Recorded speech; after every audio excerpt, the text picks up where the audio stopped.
bading? Fine. Wala na ba iba? Judgment call sa gender ng mga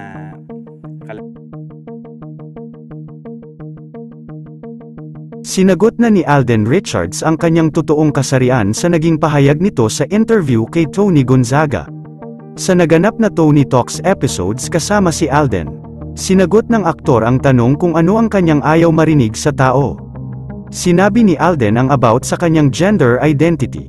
Alam naman natin na matagal nang nai-issue ang aktor sa kanyang totoong kasarian. Kutob kasi ng netizens na malaki ang chance na member si Alden Richards ng LGBT community. Kaya't sinagot na ni Alden ang paratang na isa siyang bakla dahil matagal na itong single at walang jowang babae na pinapakilala sa madla. of people But what are you tired hearing about? sa gender issue.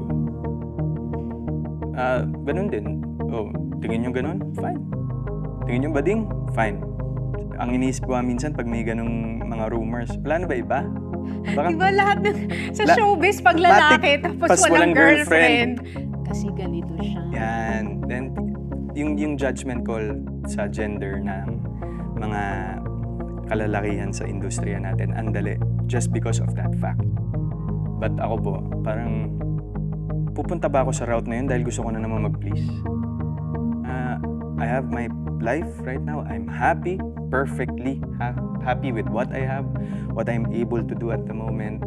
I seize every opportunity. Sayang, there's time for that. To the people who know me, like really know me, my friends, and right now, most especially yan si Ju. Isa lang sa mga celebrity sa social media ang mga napagkakamalang bading ay si Piolo Pascual. Kasama din si Marvin Agustin. Hindi rin nakalagpas si Eric Santos at ang pinakahuli ay si multi-award-winning actor na si Alden Richards.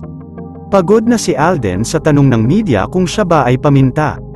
Ano sa tingin mo, possible ba na tinatago lang ni Alden ang kanyang kasarian upang mapangalagaan ang kanyang career o isa ba talaga siyang lalaki? Yun lamang po, huwag kakalimutan mag-comment sa balitang ito. Huwag kakalimutan i-like ang video na ito. Maraming salamat po sa panunood.